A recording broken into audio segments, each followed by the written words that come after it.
Hi kids, all the little ones 3 to 5 and anybody else who's watching. So welcome to Sunday school. I know it's not what we are accustomed to. We're not able to hug and kiss and so on because the whole world is fighting an invisible monster called the COVID-19 virus. Or is it the coronavirus? Well, all of us fighting it. So because of that, we're not able to come to Sunday school like we're accustomed to. But the good news is you get to stay home with your mommy and daddy and papa whole day, or I get to teach you from my favorite place under a mango tree in my pajamas. Today we're going to talk about another monster that Jesus came to fight, which is sin. Now remember when we talked about Adam and Eve a long time ago, that they disobeyed God by listening to the serpent and eating the fruit that they weren't supposed to eat. Well, God told them if they ate from that fruit, they would surely die, and they did, and because of that, sin came into the world. So God said, all right, so I have to put in my next plan. My next plan is to send Jesus, my only son, to die for all these people, to make sure that they don't die forever. So I'm going to tell you now that story of Jesus's last days on earth. All right, we ready? Jesus and his disciples traveled to Jerusalem for the last time. Jesus had done many wonderful and amazing things, but the priests and the scribes were very angry with him. So angry they wanted to kill him. Jesus stopped at a small village along the way and said, go into the village, you'll find a young donkey tied that no one has ever ridden. Bring it here. If anyone asks you, what you doing with that donkey? Just say, the Lord needs it. The disciples found the donkey. As they untied it, some people asked, what are you doing? The Lord needs it, they said, and the people let them go. Jesus rode the donkey into Jerusalem. A great crowd of people came to see him.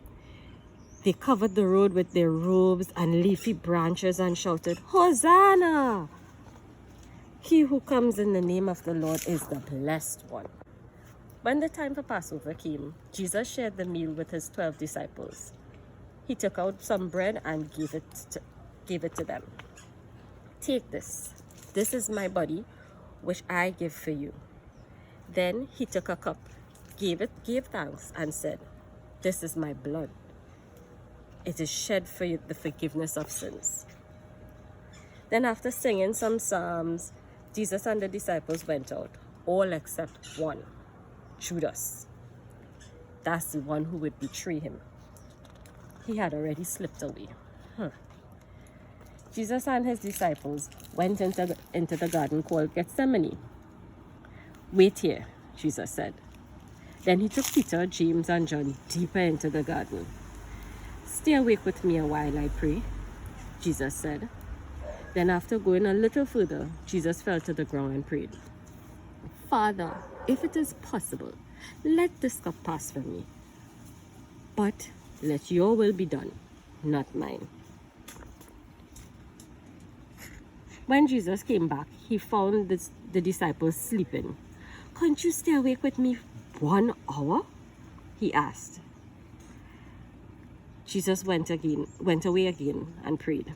And again he returned, and the disciples were sleeping. After praying a third time, he came back. Are you still sleeping? Get up, my betrayer is coming. Ta-da! At that moment, Judas appeared with a large mob of people. They were carrying swords and clubs. Judas went right up to Jesus and kissed him. That was the sign for the mob to arrest him. When they grabbed Jesus, all the disciples ran away, leaving him alone with the mob. Look at these faces. They look so angry. But Jesus was innocent. He didn't do anything. Jesus was taken to see the high priest. "Tell us if you are the Son of God," he shouted. "You said it," Jesus answered. The high priest tore his robes. The crowd shouted, "He shall die!" Then they slapped him and beat him and spit in his face. Yuck. When the morning came, they took Jesus to Pilate, the Roman governor. Pilate wanted to free Jesus because Jesus didn't do anything wrong. But the crowd shouted, "Crucify him! Crucify him!" Because Pilate was afraid of the people, he sent Jesus to be killed. Roman soldiers twisted together a crown of thorns and put it on his head. "Hail Jesus, King of the Jews!" They laughed and then led him away. Jesus was taken to a place called Golgotha and nailed to the cross. 2 criminals were crucified with him, one on the left and one on the right. For 3 hours, darkness covered the land. Then Jesus cried out, my God, why have you forsaken me?"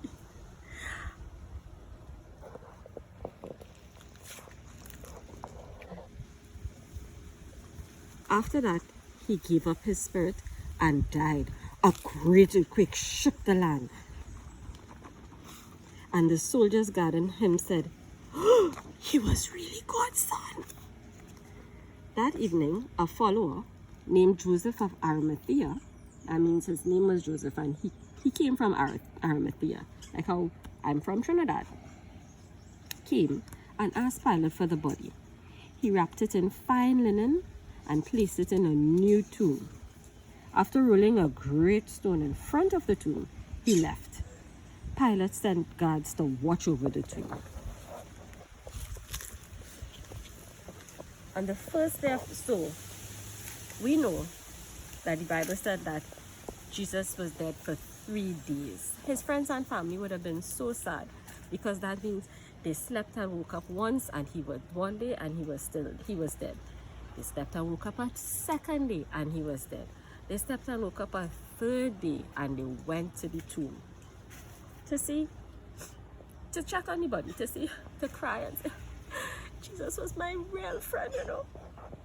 But when they got there, the stone was moved. Remember, they had a big stone in front of it. The stone was moved. And no, Jesus was inside. Oh my goodness, what do you think happened? Well, when Jesus was on earth, when Jesus was with them, he told them that he wouldn't stay dead forever. Guess what?